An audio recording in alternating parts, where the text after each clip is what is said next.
Ladies and gentlemen, the first major update in Apex Legends is live. The Wingman nerf, the Peacekeeper nerf, hitboxes actually addressed, and what has been happening when you've selected Caustic. Have you actually been losing more, or was it all just a mirage? We're going to find that out now because the first update has gone live and a dev response has been put onto Reddit. I'm going to link it in the comment section below so you guys can see it. But first of all, welcome back to the channel. For all of you who have been here before or those who are new, thank you so much for stopping by. I've covered a lot of news and a lot of games for a while, and I'm excited to do this with Apex Legends, and I'm just super excited that we have something concrete to talk about from the devs. It's been a minute, but we actually have Respawn Sean, Jay Fresh, Respawn, and Scripticus to actually give us an update on what the live balance, their conversation around what live balance should be like, and of course talk about the exact nerfs and numbers that they've put into the game, and some that are live as you're watching this video right now. We're gonna get into all of that, but again, if you guys enjoy this video, please leave a like, please subscribe. That's the best way for me to know that you like what I'm doing and you want me to do more of it, and let me know your opinion. That's also important here at the channel. First off, before we get into the exact nerfs of the Wingman, the Peacekeeper, and all the great stuff about this update, let's talk about the design philosophy. One of the greatest things that I've been able to do in these last 3 years is work at a gaming studio. So I have an opportunity to see different philosophies behind the scenes of how games are actually balanced. And Apex Legends seems to have a really good one. In fact, at Respawn, they mentioned this statement. A core philosophy of our development process for Apex Legends is to listen to player feedback, parse through all the data we get from the game, try things, and then play test them a ton to get them just right, and repeat. Basically, that means they're taking all the feedback, but they're not rushing to anything. You know what I mean? The goal is to ship polished, closer to the mark updates than if we got things out rapidly and iterated in the live environment. And this is actually really, really strong from them. The fact that they're not just making quick adjustments and they're really testing it means that they want to put out quality versus quantity, and I really, really respect that. Our goal is to make less frequent, better tested, higher impact changes so it minimizes the effects on your time spent mastering a particular mechanic, weapon, character, etc. You shouldn't have to read our patch notes every few days just to keep up with how characters and weapons now work. So this is different. If you're from Hi-Rez or if you're from other companies that have traditionally made very quick changes or more consistent, maybe weekly changes, this is a different style, but I think it's a very strong style as well that suits this game in the way that they've gone about it. Essentially, they continue to go on saying, we didn't want to make any hasty changes around launch because we know a ton of players are still learning the game with lots of new legends dropping in every day. The week 1 meta versus the week 2-3 meta was meaningfully different from what we've seen, so we want to make sure it settles a bit before we act. For example, Mirage's power level has dropped a bit as players have adapted to getting bamboozled. We want to let you know we're constantly reviewing the state of the game and considering and testing a variety of changes. With the above philosophy in mind, they want to give a quick update on where they stand with the current state of character and weapon balance and provide an early preview of the things they're planning to do for Season 1. Now, to be very clear, not all of these changes, not every change we're going to talk about, especially the hitboxes, are live today. But the Wingman, the Peacekeeper, they are live right now. So be clear that some of this is about Season 1, some of this is also just about today. And of course, Season 1 has been kind of like rumored to be launching on March 12th. We'll see if that's the case. That would be 6 days from now. I'm excited to see if that actually happens. They go on to talk about weapon balance and say that our overall, we feel the current weapon presents solid options for a variety of gameplay styles.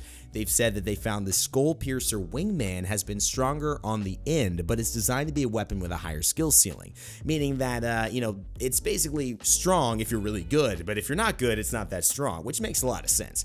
Our adjustments are attempting to move it more into the hand cannon space and away from full auto deagle. We've also adjusted the rate of fire of the Peacekeeper with the shotgun bolt attachment, so players have a larger window of vulnerability if they miss their shot. Additionally, energy ammo has been adjusted. We're going to figure that out. Let's talk about the details. Here it is, guys. So the Wingman has actually had a rate of fire reduced from 3.1 to 2.6 shots per second, so it will fire slower. It's essentially like a 15% reduction in fire rate, which is relatively huge for a weapon that is very, very strong in the right hands. They also nerfed the Skull Piercer, and this is interesting because this is the attachment, the hop-up. Yeah, not the attachment, the hop-up that goes into the Wingman that gives it basically extra headshot bonus, but this is a super small nerf. It goes from 2.5 multiplier of headshot bonus to 2.25, so only a 0.25 decrease there from the 2.5 to 2.25. Interesting, but the real interesting thing is the increased base hip fire spread and decrease the rate at which hip fire spread decays or in parentheses, shrinks back down. What this means is that when you don't have your aim down sights activated, you're not holding right click, basically you will have wider spread on your bullets. They will be less accurate, they will veer off to the left or right more consistently, and the rate at which that fire from left to right to up to down shrinks back to normal will take longer. That's essentially what they're saying. It's kind of weird language, but having to read patch notes and do that for 2-3 years for games like Smite and Paladins, it's very, you can understand that what they're saying is that hipfire is worse. That's basically what it means. That's basically what it means if you want the layman's terms. Now, they also talked about the Peacekeeper. The Peacekeeper has been nerfed as well. It will now have a reduction not only to the gun, but to the shotgun bolt attachment. So this attachment allows basically the rechamber rate to increase for the Peacekeeper at a base level, at a second tier level, which is blue, and at a high tier level, the third tier level, which is purple. Now, the mitigation of that essentially a rechamber rate is going to go down from 10% to 7.5% at level 1, 20% to 13% at level 2, and 25% to 16% at level 3. So not only is the top end higher, instead of scaling at 10% the first level, it's scaling at about 7%, 6%, 7%. Instead of scaling at 5% on the second level from 20 to 25, it's scaling from 13 to 16 with 3%. So not only will it scale less, it will just have a lesser top end as well. So this is something that is going to mean that your Peacekeeper shots are going to leave you more vulnerable. There's going to be more of a window where you cannot dominate players, and so you're going to have to hit those headshots. You're going to have to get that 100 damage. If you get an 8 on somebody now, you may be dead to rights, which I think is pretty cool. But here's the kicker. They're also reducing the availability of the Wingman and the Peacekeeper in all zone tiers. That's right.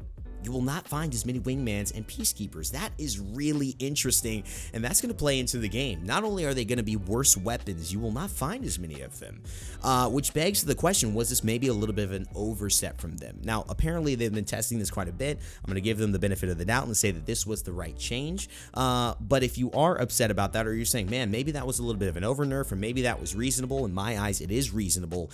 The increased availability of energy weapons and ammo in all zone tiers is also happening, meaning more havocs, more devotions, obviously more triple takes, but not only that, more ammo. So if you pick up a devotion, it's not going to be like, do I not have enough ammo for this bad boy? Do I not have enough ammo for this havoc to even make it worthwhile? Now you will. So that is a really cool change. It's going to increase the diversity of the weapons, and I think if Peacekeeper Wingman not only are not as found frequently, but also not as good, it will open up a lot more variety to the weapons you face and the weapons you decide to choose in Apex Legends. Moving on, let's talk about two of the other major things that were not changed that people wanted buffs for, which are the P2020 and the Mozambique. Two reasons they have said they actually did not want to change, and there are no active buffs to these weapons, is basically listed here. One, they love the Mozambique memes. I mean, they're hesitant to lose the memes, and I agree, that is part of Apex Legends, having some Mozambique memes. But in all seriousness, their other second point, which is very interesting, which is something I was going to talk about, is the power curve of weapons. Now, there is something special about having a weapon that is bad and going from that to a better weapon. Remember that moment where you start with a P2020, you start with a Mozambique, but then you find a Peacekeeper, you find an EVA, you find an R301, or you find a longbow if that's more of your style. Maybe you end up finding a Wingman, right? Maybe before the nerfs, and you feel like, okay, now I've got my loadout. That feeling makes you feel lucky, it makes you feel excited, and it makes you feel like now I'm ready to ball out. If you don't have that and every weapon's just as good as every other weapon, it also kind of trivializes the points of having different weapons, right? If every weapon can dominate an opponent, what's the point of having weapons be better, or like, you know what I mean? I think they understand that there is this importance of having this level up to, I got a bad weapon, now I need to upgrade, I need to get out of this fast, but it's better than punching someone. They go on to mention that some weapons are intentionally less powerful until fully perked out with hop-ups and attachments.